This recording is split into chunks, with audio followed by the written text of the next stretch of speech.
सभापती महोदय, शासनाने केवळ नियम न बनवता त्याची कडक अंमलबजावणी, कारण प्रदूषण विभागाला सभापती महोदय प्रचंड मर्यादा आहे.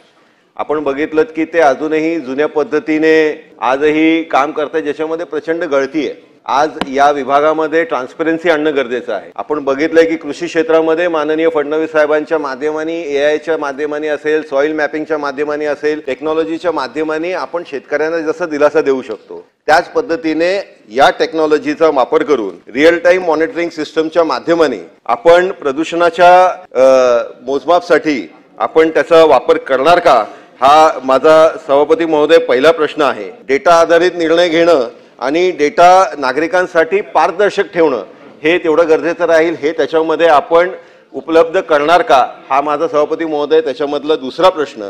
त्याचबरोबर हरित पट्टा म्हणजे औद्योगिक भागामध्ये सभापती महोदय जो आजूबाजूचा सगळा त्याच्यामधला जो भाग येतो त्याच्यामध्ये वृक्ष लागवड आणि त्याची देखभाल म्हणजे ग्रीन बफर झोन आपण कंपल्सरी करणार का, हे माझे सभापती महोदय 3 स्पेसिफिक प्रश्न आहेत. त्याच्यामध्ये एकच फक्त शेवटचा प्रश्न जोडतो की एफ्लुएंट ट्रीटमेंट प्लांट आणि एअर पॉल्युशन कंट्रोल डिव्हाइसेस याची आपण सक्ती करणार का.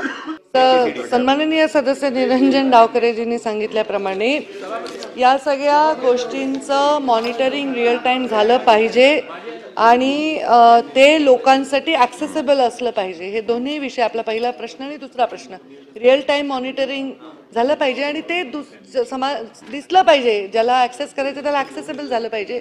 तर नक्कीच रिअल टाइम मॉनिटरिंग आपण करतोय, तर अधिक अजून हायटेक कसं करावं आणि लोकांना ॲक्सेसिबल, आता pollution, air pollution, water pollution हे सगळं आपण ॲक्सेसिबल करतोय, पण इंडस्ट्रीच्या पोल्युशनच्या बाबतीत सुद्धा सकारात्मकतेने आम्ही याचा विचार नक्की करू.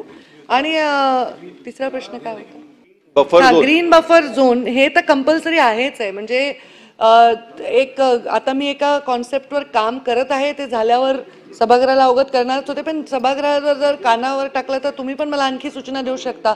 जसं कार्बन क्रेडिट असतं तसं ग्रीन क्रेडिट निर्माण आम्ही करत आहोत, कारण प्रत्येक उद्योगाला आपल्या भागामध्ये ग्रीन कव्हर करणं कंपल्सरी आहे. पण कधी कधी जुने उद्योग असले तर त्यांना पुरेशी जागा नाही आहे, त्यांचं एक्सपान्शन करायचं असेल तर मग त्यांना ते ग्रीन कव्हर करता येत नाही. तर मग त्यांना इतर म्हणजे गायरानाची किंवा इतर ठिकाणी स्वस्त अशी जागा घेऊन तिथे ग्रीन कव्हर करण्याची संदर्भामधली परवानगी देण्याबद्दल ग्रीन कार्बन क्रेडिट कसं असतं तसं ग्रीन क्रेडिट हे कॉन्सेप्ट आम्ही तयार करायचं आमचं आता चालू आहे काम.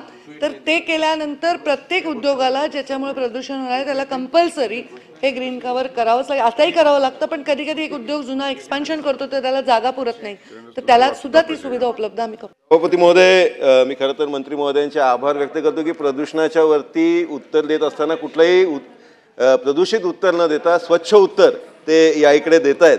त्याच्यामुळे फक्त स्पेसिफिक 2च प्रश्न आहेत की जसं आपण मगाशी ग्रीन क्रेडिट संदर्भातलं बोललात तसं आपण फक्त दंडात्मक कारवाई प्रत्येक इंडस्ट्रीच्या वर करण्यापेक्षा आपण हे ग्रीन क्रेडिटचं जो म्हटलं तर त्याच्या हिशोबाने आपण इंडस्ट्रीजला इन्सेंटिव्हाइज करण्यासाठी काय धोरण काढणार आहात, त्यांना काही सबसिडी देणार आहात की त्याच्यामध्ये शासनाचं काय धोरण आहे, एक. आणि दुसरं, याच्यामध्ये स्थानिक म्हणजे सामाजिक आपण इन्व्हॉल्वमेंट बघत असताना NGOज असतील, शाळा असतील, यांच्या माध्यमाने आपण जास्तीत जास्त अवेअरनेस तयार करण्यासाठी कुठली पॉलिसी शासन हाती घेणार आहे. अवेअरनेस तर वेळोवेळी आपण करतच आहोत आणि बेसिकली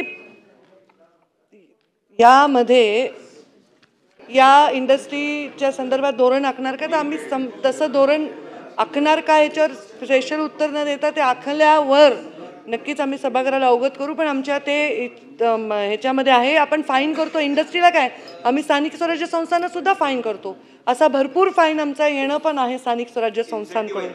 इन्सेंटिव्हाइज करतोय आपण, त्याचे वेगवेगळे, जसं ते क्रेडिट आहे ते इन्सेंटिव्हच आहे, कारण शेवटी तुम्ही एखादी परवानगी घेताय तर तुम्हाला ग्रीन कव्हरच्या संदर्भातला शब्द द्यायचा असेल तर ते इन अ वे इन्सेंटिव्ह आहे की म्हणजे आम्ही तुम्हाला परवानगी देतो हे चालवण्यासाठी.